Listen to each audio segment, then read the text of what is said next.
ഈ യുഗത്തിനെ അതിജീവിക്കണമെങ്കിൽ 3 കാര്യങ്ങൾ നമുക്ക് അറിഞ്ഞിരിക്കണം. ഒന്ന് കമ്മ്യൂണിക്കേഷൻ. ഒരു വ്യക്തിയോട് എങ്ങനെ ഞാൻ എന്താണോ പറയാൻ ശ്രമിക്കുന്നത്, ആഗ്രഹിക്കുന്നത്, ആ ആശയങ്ങൾ കുഴപ്പമില്ലാതെ വളരെ വ്യക്തതയോടുകൂടി എങ്ങനെ പകർന്നു കൊടുക്കാൻ പറ്റും എന്നുള്ളത് ഒരു വെല്ലുവിളി തന്നെയാണ് ഈ യുഗത്തിൽ. അപ്പൊ കമ്മ്യൂണിക്കേഷൻ. പിന്നെ കമ്പ്യൂട്ടിംഗ്, അതായത് പ്രോഗ്രാമിംഗ്. ഇന്ന് പ്രോഗ്രാമിംഗ് അറിഞ്ഞിരിക്കേണ്ടത്, പണ്ട് ഒരു കാലത്തിൽ ഈ മൊബൈൽ ഉപയോഗിക്കുന്നത് അറിഞ്ഞിരിക്കണം എന്നുള്ള ആവശ്യം പറയും. ഇപ്പോൾ അറിഞ്ഞിരിക്കണം, പക്ഷെ ഇപ്പൊ എല്ലാവർക്കും അറിയാം. കുട്ടി ജനിക്കുമ്പോൾ മുലപ്പാലിനോടൊപ്പം മൊബൈലാണ് കൊടുക്കുന്നത് അമ്മമാരൊക്കെ. അപ്പോൾ അതെല്ലാവർക്കും അറിയാം.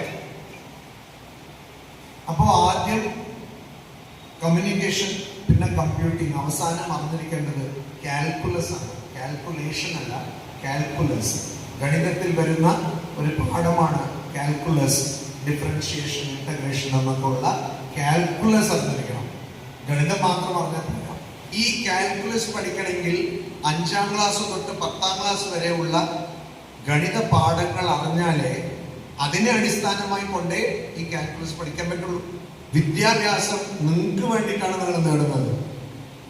നല്ലോണം വിദ്യാഭ്യാസം ലഭിച്ചാൽ എന്ത് കിട്ടും എന്ന് ചോദിച്ചാൽ, കരിയർ രീതിയിൽ, അതായത് ജീവിതം നയിക്കാൻ വേണ്ടി ഒരു വഴി തിരഞ്ഞെടുക്കുന്ന രീതിയിൽ നിങ്ങൾ എന്തൊക്കെ വിചാരിക്കുന്നോ അത് കിട്ടും.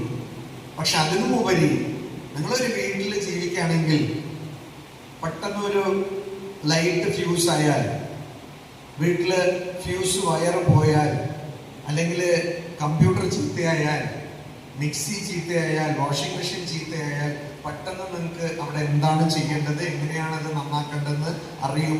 അതിന് 10ാം ക്ലാസ് വരെയുള്ള ഫിസിക്സ് പഠിച്ചാൽ മതി.